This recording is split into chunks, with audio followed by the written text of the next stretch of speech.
रौनकपुर नाम के एक शहर में राजा रौनक सिंह का राज हुआ करता था। वो हमेशा अपनी प्रजा के हित में कार्य किया करते थे। वहाँ की प्रजा बहुत खुश रहती थी।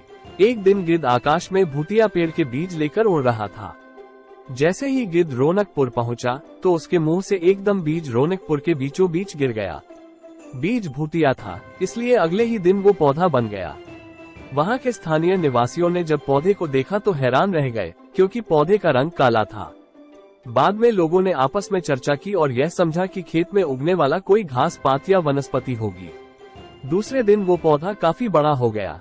लोगों को और ज्यादा दुविधा हुई कि एक ही दिन में ये पौधा इतना बड़ा कैसे हो गया। होते होते वो पौधा तीसरे दिन पेड़ बन गया। समय बीता और लोग भी तेजी से बढ़ने वाले पौधे के बारे में सोच सोचकर परेशान हो रहे थे। वो इस मामले को राजा के पास लेकर गए। ऐसे जादुई पौधे का पता चलते ही राजा तुरंत उस जगह पर पहुंच गए।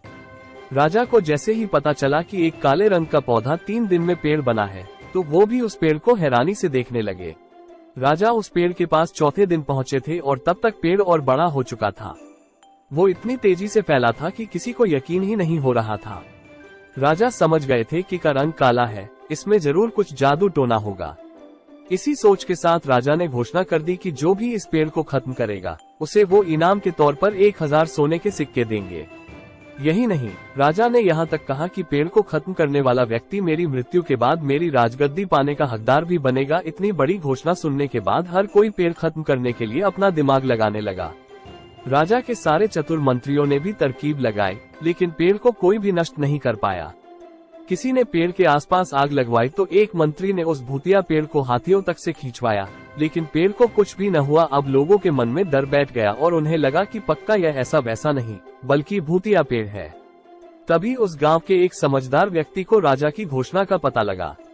जानकारी मिलते ही वो अपने गुरु के पास भूतिया पेड़ से जुड़े रहस्य को जानने के लिए पहुंच गया।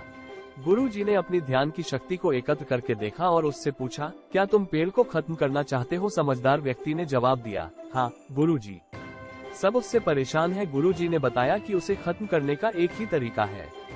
इसके लिए तुम्हें उस पेड़ के आसपास नमक डालना होगा। इस तरकीब के बारे में जानते ही वो व्यक्ति तेजी से राजा के पास गया और कहा कि इस पेड़ के आसपास आपको नमक डलवाना होगा।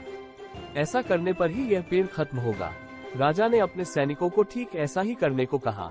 सैनिकों ने मिलकर पेड़ के चारों ओर खूब सारा नमक डाल दिया। नमक डालने के एक दिन बाद ही पेड़ का आकार कुछ कम हुआ। होते होते 5वें दिन तक पेड़ एकदम छोटा हो गया। उसके बाद गलकर वो गायब ही हो गया। उस व्यक्ति की तरकीब काम कर गई और राजा ने खुश होकर उसे इनाम की 1000 सोने की मोहर पहले दी। उसके बाद एक पत्र दिया जिसमें लिखा था कि वो राजा के मरने के बाद उनकी गद्दी को संभालेगा। वो समझदार व्यक्ति खुश होकर अपने घर चला गया। कहानी से सीख, ऐसी कोई मुसीबत नहीं होती जिसका समाधान न किया जा सके। जरूरत है तो बस धैर्य और समझदारी की।